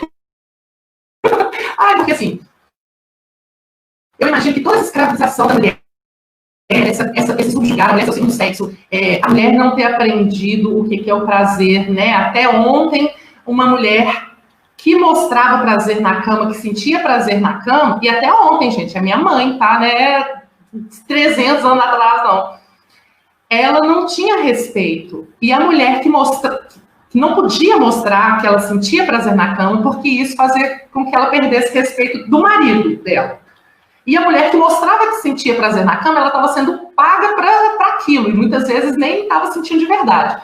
Então, todo esse acesso ao corpo é recente. E por que eu estou falando disso no meio disso tudo? Porque o acesso ao corpo, que é a liberdade de se conhecer, que é o prazer de gozar, em última instância, isso é libertador, isso te deixa num lugar social. Não estou falando só para mulher, não, é um lugar social. Se todo mundo está se relacionando bem com o seu corpo e com o outro, no sentido de prazer, de gerar prazer, a gente está menos infeliz. A gente menos infeliz, a gente consome menos. Porque o mercado todo foi pensado para tampar um buraco da nossa infelicidade. Para fazer com que a gente acredite, quem fez marketing sabe disso, para fazer com que a gente acredite que aquele produto, ou aquela coisa, aquela pessoa, aquele curso, seja lá o que for, aquela comida, vai tampar um buraco do prazer que você não está tendo. Então, entende, assim, para mim, essa liberdade da mulher e o contexto da mulher trazido realmente como potência, a não ser que a mulher fique no lugar como eu ficava muitas vezes pareada com meu pai, de querer ocupar um lugar e aí me portar como um homem se porta. Eu falo alto, eu falo aqui, eu converso aqui, né, assim como me faz. E aí eu vou ocupar esse espaço aqui porque é meu também, porra. Como com a agressividade do homem ocupar esses espaços. Mas se a gente vai com o que é nosso, com o que é feminino, com o que é acolhedor, com o que é essa coisa matriarcal, ocupar esses espaços, eu não consigo entender aonde que isso vai casar com o capitalismo. Parece que uma coisa não combina com a outra, sabe? Não sei se eu divaguei muito, Giza. Por favor, me interprete. Faça de mim seu Foucault agora. Pode ir, Giza. Aproveita, deixa. Não consigo, mas eu consigo te entender. Bom, eu primeiro fico nervosa quando a pergunta da Vanessa. Igual eu ficava nas aulas dela.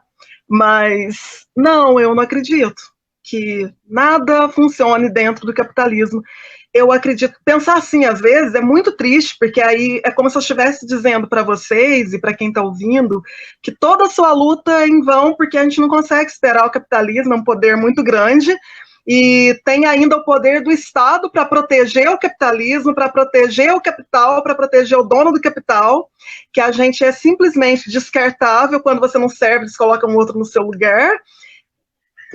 Assim, é muito triste, mas eu penso exatamente isso, que enquanto não há aspiração do capitalismo, o que a gente consegue fazer são pequenas reformas para que as pessoas consigam sobreviver.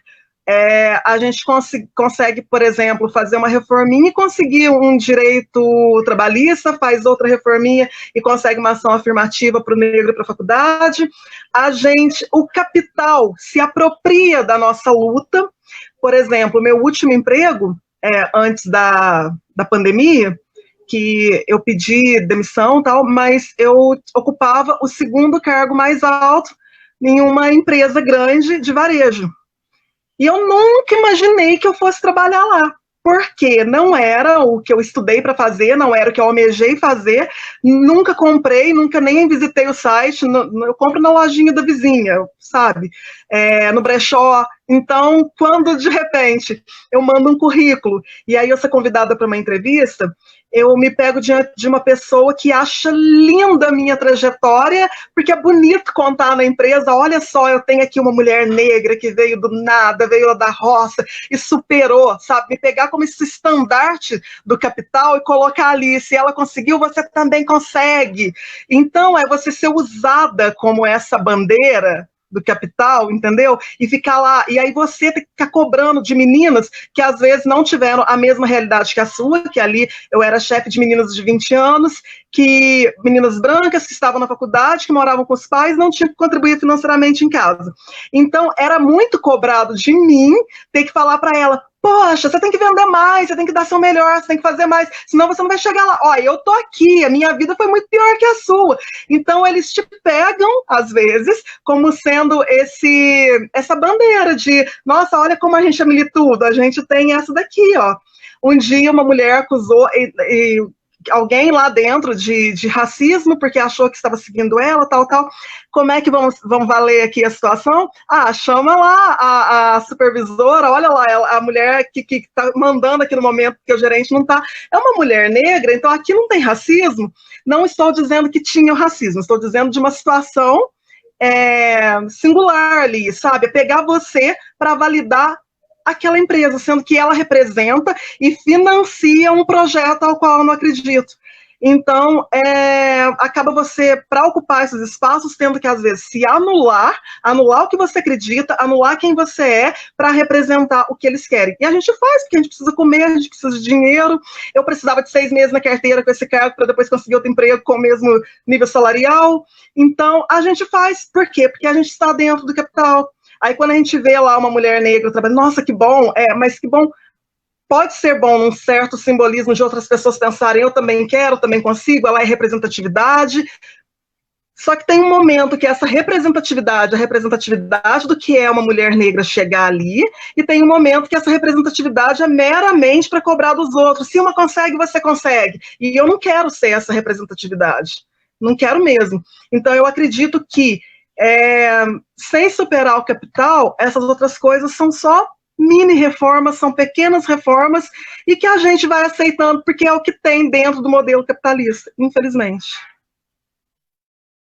Ok, Giza, e tem um comentário aqui, que é da Sabrina B, que ela diz o seguinte: não sei o nome dessa mulher preta maravilhosa que está aí na live, mas queria dizer que justifico minha primeira fala na fala dela. É uma tristeza para mim que nós mulheres não estejamos no mesmo patamar, porque uma é branca e outra é preta. Por isso que eu tentei dizer, quando me explicitei anteriormente. Eu não sei como é para ela, mas imagino de coração. Bom, nós não temos mais perguntas, então os comentários também todos foram lidos. Eu gostaria de passar a palavra final para vocês encerrarem. Fiquem à vontade, use o tempo que precisarem para falar sobre qualquer assunto, ou sobre voltar a algum tema que já foi colocado aqui, tá bom? Vamos começar pela Ana, agora? Podemos. Até aproveitar o que eu disse sobre símbolos e colocar o que a Mari disse sobre se portar como homem, né? Vou dar uma dica de série que eu até estava assistindo a segunda temporada ontem, brasileira, nacional, chama Coisa Mais Linda. Ela se passa nos anos 1950, 1960, no Rio de Janeiro, daqui do Brasil. Óbvio. E ela conta sobre a história de uma mulher que era casada e ela ia abrir um restaurante com o marido. E aí, de um dia para o outro, antes da abertura do restaurante, o marido dela some. Simplesmente some. E aí, ela morre por dentro, porque era o sonho dela ter um negócio e ela não podia fazer exatamente nada sem a assinatura do marido. E eu acho que é uma história incrível, juro. É uma série muito boa. Eu comecei a assistir não dando nada pra série, né? Mas até que gostei bastante. Assim, com certeza a dificuldade era muito maior do que é passado na série. A gente tem consciência disso. Mas eu acho muito boa. Eu recomendo para vocês assistirem. Eu quero dizer que eu gostei muito dessa conversa hoje. Eu tava morrendo de nervoso, depois eu tô de boa, agora é boa. Eu agradeço vocês também. Nossa, essas duas mulheres maravilhosas que eu tive a honra de conhecer. A Mari, a gente tá mais próxima agora. Gislene, por favor, não suma de mim. Eu acho que é muito importante a gente ter esse espaço e eu acho muito importante a gente conseguir ocupar qualquer brechinha que tiver, a gente tá lá, entendeu? A gente falar sobre isso, bater na tecla, até porque eu acho que, eu tenho certeza, que depois dessa eleição, dessa última eleição, o feminismo foi muito prejudicado, né? Tudo, tipo, mano, as bandeiras todas de luta foram muito prejudicadas, assim, simbolicamente. E mancha muito maior do que tinha antes. Não tô dizendo que a gente é menos ouvido do que antes, porque antes também não era muito ouvido. Mas eu acho importante a gente ressignificar coisas, a gente falar sobre coisas que geralmente o feminismo não fala, ou que fica subentendido. E eu acho que tem uma frase que é muito importante para mim, que é: o óbvio também precisa ser dito. Sabe? E é realmente isso, o óbvio precisa realmente ser muito dito, precisa ser escancarado, porque o que é óbvio para mim não é óbvio nem para Mari, nem para Gislene, imagina para outras pessoas, sabe? Então, acho que é isso, eu acho que a gente hoje em dia tem várias plataformas, que nem eu disse no começo, tem como a gente saber de muita coisa, tem como a gente se informar, sabe? Mesmo que não seja do nosso meio, é importante pra gente viver, sabe? Pra gente ser gente, pra gente ter o nosso lugar na sociedade e conseguir conviver com as pessoas, porque, assim, não é porque a gente é mulher e a gente é militante que a gente vai acabar com o machismo. Eu acho que muito pelo contrário, sabe? O esforço maior tem que ser de quem colocou isso no mundo. Quem foi que colocou isso no mundo? O branco hétero, saca? Então eu acho que outros brancos héteros machistas, que são cis, consequentemente, vão acabar no final só escutando os outros homens brancos cis machistas, entende? Então eu acho que mesmo que a gente fale, os homens são muito importantes nessa luta aí, nesse apoio. E eu acho que é isso. Obrigada de novo e boa noite. Obrigado, Ana. Vou falar. Olha, pode falar? Não, pode falar. Só dizer o que eu ia dizer. Gislene, eu publiquei aqui no comentário um link para um vídeo seu, mas eu não sei se caiu no seu. Bom, caiu no seu canal. Eu fiquei na dúvida que eu já tinha me inscrito e agora me inscrevi de novo, viu, para inscrever de novo. Então eu fiquei na dúvida se são 2 canais. Você explica para a gente aí. Aproveita e já faz a tua publicação do seu canal. Mas vamos passar para... Marilane, você quer falar agora? Deixar a Gislene Eu queria deixar a Gi fechar, Tá. É muito diva, eu queria deixar ela finalizar. Beleza. Então, eu queria, antes, né, da gente terminar, falar um pouquinho dessa coisa da pandemia e do isolamento social que a gente está vivendo. E sobre isso eu queria dizer essa palavrinha que está muito em voga hoje em dia, que é a tal da empatia, né? E todos os seus desdobramentos. Eu acho que mais que nunca é preciso que a gente exercite isso, ainda que a gente não se sinta, que as outras pessoas façam esse mesmo exercício com a gente, é preciso que a gente faça esse exercício com o outro. E respeitar o que cada um dá conta, porque realmente é um momento muito atípico, com muitos desdobramentos difíceis de se atravessar. E tem gente que vai querer fazer seus escapismos na TV, nas séries, nos filmes, nos livros, na comida. Assim, é preciso respeitar e acolher o que cada um dá conta e, sempre que possível, fazer grupos de WhatsApp ou tipo essas lives que a gente está fazendo, as pessoas verem, mas fazer aquelas videochamadas, uma maneira para a gente se fortalecer, para a gente buscar apoio, para a gente apoiar, fazer essa troca, um momento que é fundamental, e que a gente não está ainda na hora de passar, né? A gente ainda está subindo aí. Então, eu queria dar essa dica, tanto de exercitar a empatia, quanto de exercitar grupos virtuais. Ou grupos de WhatsApp, que cada um fala no seu tempo, ou chamadas de vídeo que a gente se vê e vai cozinhar junto, enquanto uma cozinha de casa, a outra cozinha de cá, e vamos conversar. Acho que isso é muito importante, para que a gente consiga manter uma mínima sanidade mental e emocional nesses momentos difíceis aí. Quero agradecer demais a Ana, toda a ajuda que ela está dando lá na pré-campanha, maravilhosa. A gente se conheceu num piquenique feminista aqui, e eu amo a juventude de paixão mesmo. Eu acho que minha adolescência foi tão boa que eu não quero sair dela nunca mais. Eu fico arrastando ela comigo na forma dos jovens aí. Então, muito obrigada. E ver você tão buscadora me dá muita inspiração e me dá muito esperançar no futuro que a minha filha vai viver aí, né? Eu realmente acredito muito na rapaziada. Muito obrigada, Ana. Obrigada, Giza. Você é uma mulher que você sabe que a gente se conheceu num momento de potencialidade minha e sua, e depois disso as nossas vidas fizeram N transformações, e sempre de alguma forma a gente tenta estar perto uma da outra, estar junto uma da outra. Porque é amor mesmo à primeira vista, que bateu o olho, levou e falou: mana, tamo juntas. Te amo demais, a sua história é linda, você é maravilhosa. Muito obrigada mesmo por compor aqui esse mulherio de hoje. E, Renato, quero, além de te agradecer, te parabenizar por toda a sua iniciativa, sua coragem, né? A gente sabe que o cenário não é dos melhores, mas você pegou e fez, e luta, e acredita, e vai aqui, vai ali, está construindo essas lives, olha a dedicação que você está tendo, e de ampliar os assuntos, e sempre se revendo, né? Se a gente faz uma pontuação, você...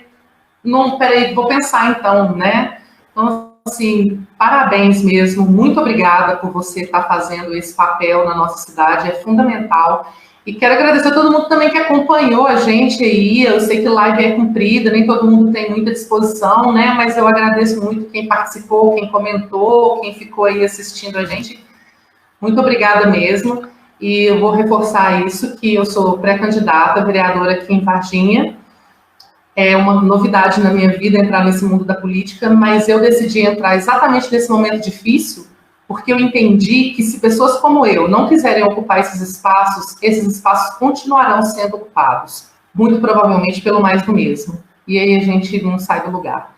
Então, eu sei que não é fácil, mas a vida não é fácil, a vida da mulher nunca foi fácil mesmo. Então, estamos aí para lutar e para chegar lá e representar todo mundo. Muito obrigada, boa noite para todo mundo, um beijo. Nós que agradecemos, Marilane. E antes de passar a palavra para a Giza, fazer a minha propaganda aqui também, a nossa propaganda, dizer que essas lives ficam gravadas no grupo, né? Mas até então só tem acesso quem é do grupo Esquerda Varginha.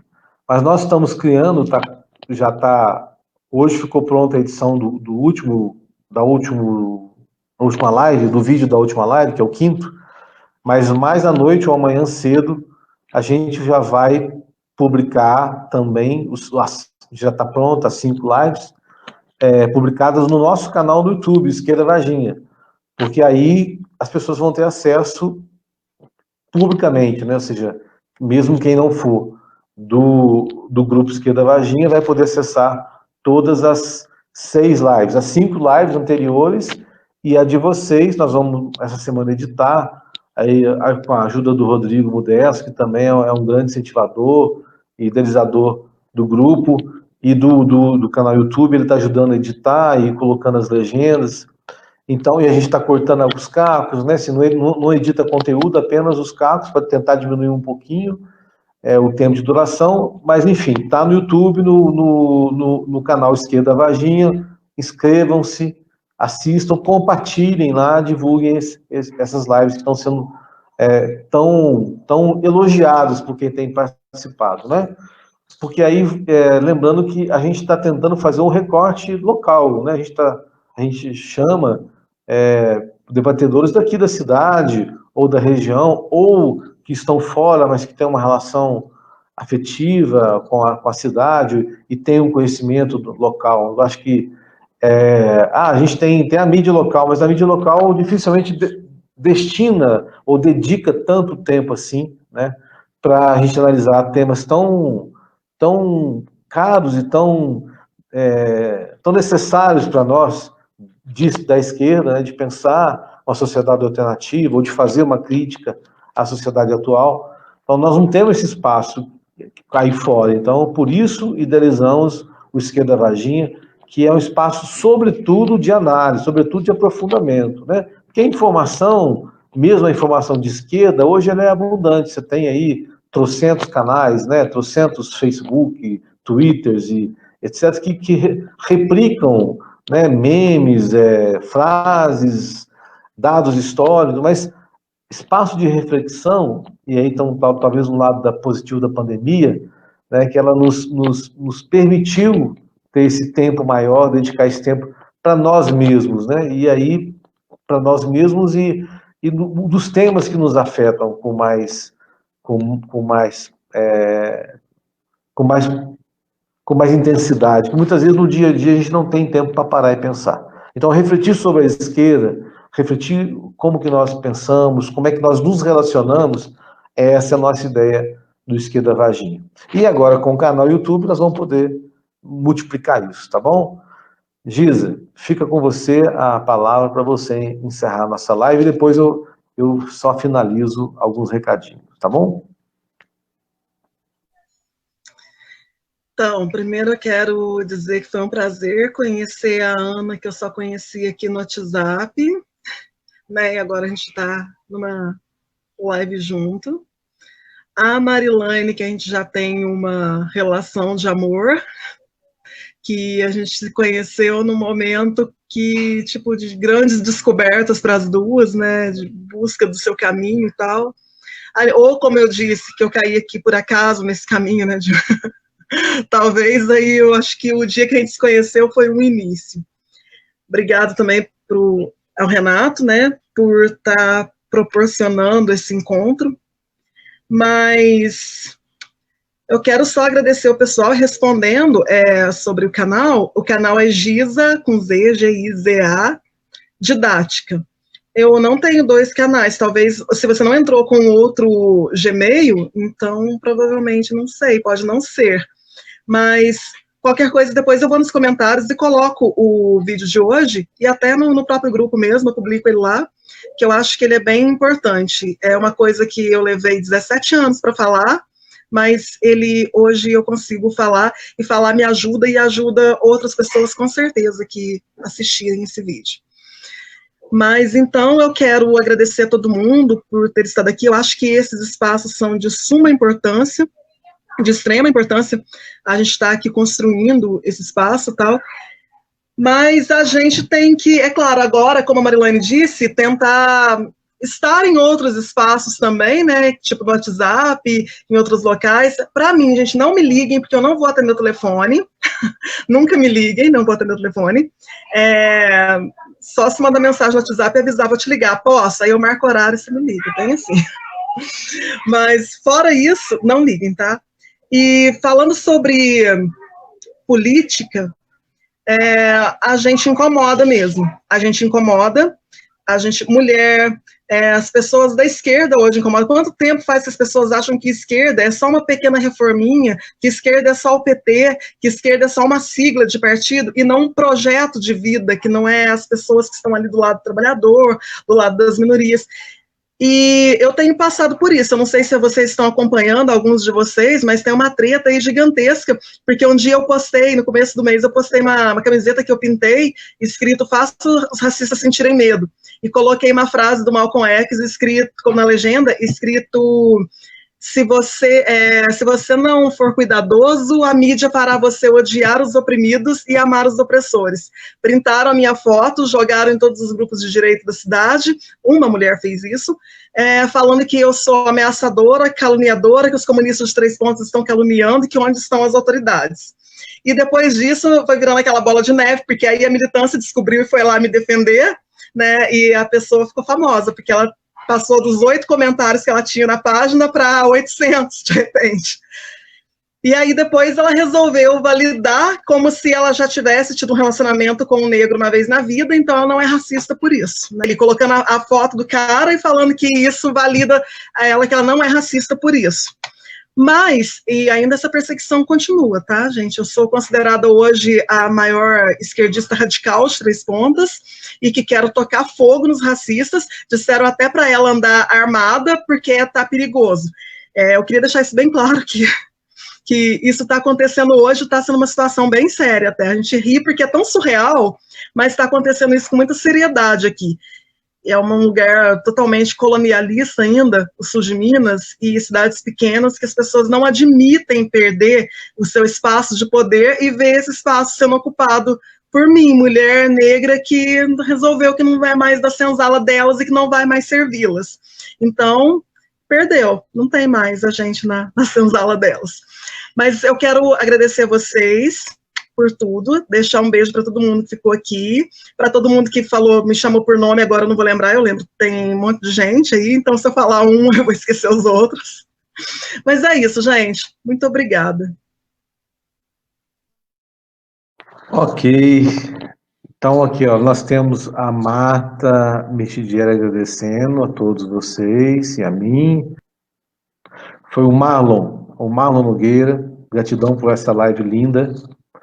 Então, vocês percebam que as nossas lives, o pessoal realmente agradece de coração, pessoas que se sentem, acredito eu, representadas, né? Em todas as lives que nós fizemos até agora. Nós temos uma live também linda na próxima semana, que é sobre o negacionismo, né? São 3 aí cientistas, professores universitários que vão vir falar para a gente sobre isso. O negacionismo e o ataque, né, à esquerda, né?